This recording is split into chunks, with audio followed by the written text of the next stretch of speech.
इसलिए भारत के पहले शिक्षा मंत्री का नाम अगर पूछो तो लोग कहते हैं मौलाना अबुल कलाम आजाद। लेकिन मैं कहता हूं कि मौलाना अबुल कलाम आजाद का नाम अगर आप जानना चाहते हैं तो भाई ये तो पता करो कि मौलाना आजाद का असली नाम क्या था और मौलाना आजाद कहां पैदा हुए थे, कहां से आए थे, उनके बचपन में नाम क्या था, जवानी में नाम क्या था। यह मौलाना अबुल कलाम आजाद की लिखी हुई किताब है। यह किताब कब मिलेगी, क्योंकि यह बड़ी मुश्किल से छपी थी और यह भारत के पहले शिक्षा मंत्री थे 1947 से लेकर के 1958 तक।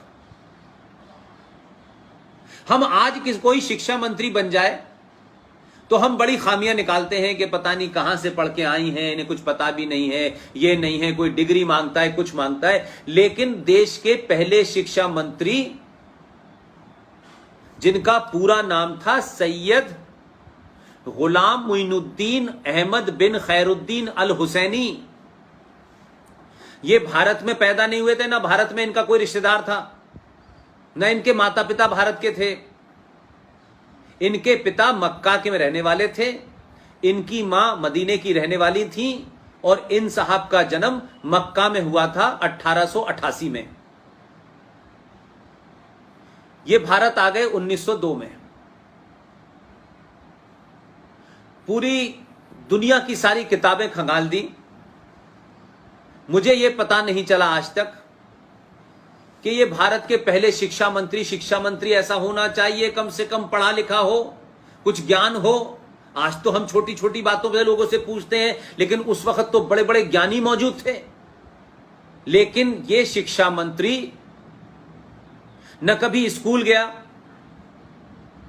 न कॉलेज गया, न विश्वविद्यालय गया, ये मदरसे में पढ़े हुए हैं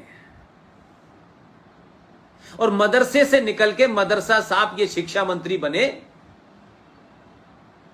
और 47 से 58 तक रहे।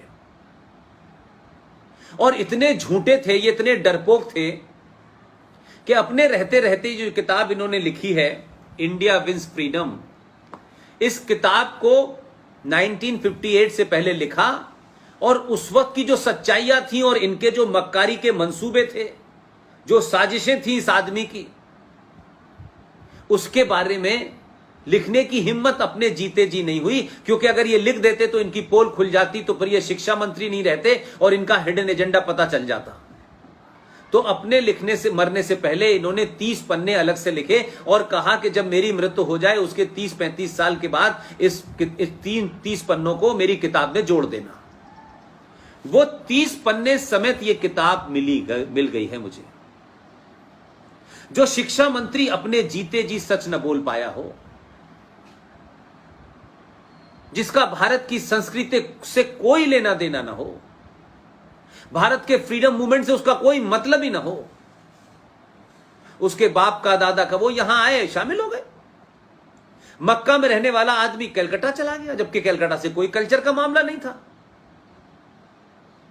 और किसी ने पूछा, और ये उस दौर में शिक्षा मंत्री बने जब हमारे देश में उस वक्त, आज 1 तारीख है, सारे देश में 5 सितंबर टीचर्स डे मनाया जाता है। ये टीचर्स डे क्यों मनाते हैं? उस वक्त के विद्वान महान शिक्षाविद डॉक्टर राधा कृष्णन का जन्मदिन होता है। उसे भारत में टीचर्स डे के नाम से याद किया जाता है। वो उस वक्त मौजूद थे, लेकिन वो शिक्षा मंत्री नहीं बने। शिक्षा मंत्री मक्का में पैदा होने वाला यह शख्स बना। और उसके बाद शिक्षा का हाल क्या रहा? 30 साल तक ऐसे ही लोग आए। हुमायूं कबीर आए, एनसी छागला आए, फखरुद्दीन अली अहमद आए, प्रोफेसर नूरुल हसन आए और आखिर में 2004 से लेके 2009 तक मोहम्मद अली अशरफ फातमी, वो 5 साल तक रहे। 30 साल तक शिक्षा में रहने के बाद कहते हैं कि मुसलमान शिक्षा में सबसे पीछे है। लेकिन हम कोई बात फैक्ट पे नहीं करना चाहते हैं, सच्चाई पे नहीं करना चाहते।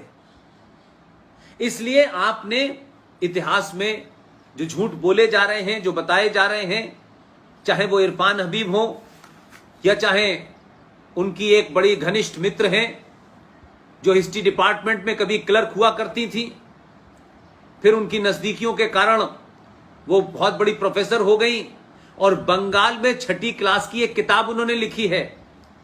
बंगाल के अंदर बंगाली में किताब है, 6ठी क्लास की किताब है, और उसमें वो मैडम जिनको मैंने अभी सुना है 60 गांठ से प्रोफेसर एमेरिटस की डिग्री मिल गई है, और वो उस किताब में लिख रही हैं, बंगाली में पढ़ाया जा रहा है कि भगवान राम विदेशी थे और भारत पे आक्रमण करने के लिए आए थे और वो राक्षस मूल के थे।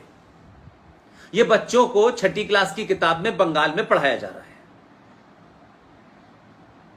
तो हमने आजाद होने के बाद भी इस देश में सत्ताधारियों ने अपने लालच में अपनी सत्ताओं को बनाए रखने के लिए भारत की सनातन संस्कृति को, भारत के मूल्यों को, यहां की संस्कृति को, आस्थाओं को, सरोकारों को धीरे धीरे करके समाप्त कर दिया और एक ऐसी संस्कृति यहां डाली कि यहां बच्चे क्लर्क बने, यहां सिर्फ मालिक की जू हजूरी करें, उनमें ज्ञान नाम की कोई चीज ना हो, वो सिर्फ मार्कशीट के मोहताज बन के रह जाएं, अपने देश के बारे में, अपनी संस्कृति के बारे में, अपनी मिट्टी के बारे में, अपने इतिहास के बारे में, जो गौरवशाली इतिहास है उसको वो जान न पाएं। इसलिए अकबर दी में ग्रेट को पढ़ते रहें, इसलिए औरंगजेब का रोड का नाम रख दिया जाए, इसलिए भारत के अंदर किंग एम्परर जॉर्ज 5th जो 5वां राजा था, इंग्लैंड से आया था, आज भी दिल्ली के अंदर कोरोनेशन पार्क है, सबसे बड़ा है और सबसे बड़ी उसकी जॉर्ज पंचम की मूर्ति लगी हुई है, आज भी लगी हुई है। आज भी अंग्रेजों के नाम से बहुत सड़कें हैं, आज भी मुगलों के नाम से बहुत सारी सड़कें हैं।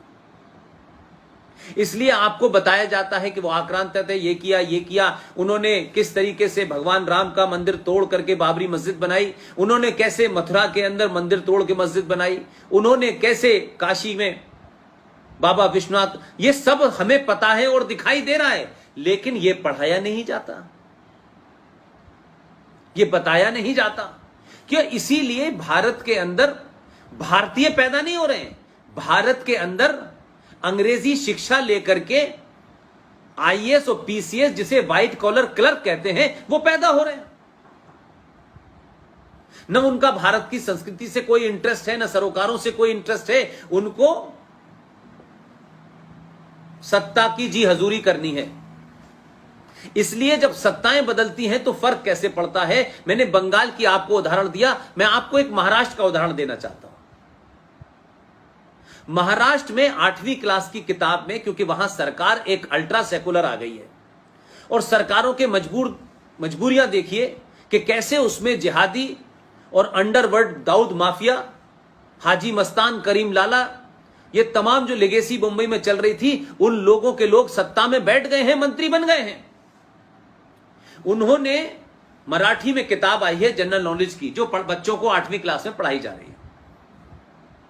शारदा ठाकुर, ये आप जैसे बच्चों का ज्यादा जरूरी काम है, क्योंकि आपने और बच्चों के मुकाबले एक तेजी से देश को अवेयर करने की ये जो मुहिम है उसमें लीड ली हुई है। आपको उनका नेतृत्व करना है, आपको उन्हें अपनी लीडरशिप प्रदान करनी है। और ये जो बातें मैं बता रहा हूं, ये इसलिए कि इस पे चर्चा आपके लेवल पे होनी चाहिए। मराठी में जो किताब पढ़ाई जा रही है 8वीं क्लास की, उसमें लिखा हुआ है सरदार भगत सिंह, सुखदेव और राजगुरु, ये 3 नाम हम पिछले 40-50 साल से रोज गिन रहे हैं। युवा थे, 24-24, 23-23 साल की इनकी उम्रें थी, और ये तीनों को एक साथ फांसी पे चढ़ा दिया गया। लेकिन सत्ता में कितने जहरीले, कितने खतरनाक लोग अलग अलग जगह बैठे हुए हैं कि उन्होंने बिना चुपचाप से बताए 8वीं क्लास की किताब में लिखा है सरदार शहीद भगत सिंह, राजगुरु और सुखदेव का नाम हटा करके वहां कुर्बान हुसैन का नाम आ गया है। यह हमारे सामने हुआ है, कोई 50 साल पुरानी घटना नहीं है। मैकाले ने नहीं किया, मौलाना आजाद और प्रोफेसर नूर हसन ने नहीं किया। उन्होंने जो करना था वो तो बेड़ा गर्क करके चले गए। लेकिन हमारे और आपके जमाने जब इतनी संचार क्रांति है कि कुछ झूठ छुप नहीं सकता, उसके बावजूद भी वो ताकतें जो भारत में पाकिस्तान को वोट देने के बाद, पाकिस्तान के फेवर में वोट देने के बाद भारत में रह गई, अलग अलग मुखौटों में अपने राजनीतिक स्वार्थों के कारण उन्होंने पार्टियां ज्वाइन कर ली, वो आज भी वही एजेंडा चला रहे हैं।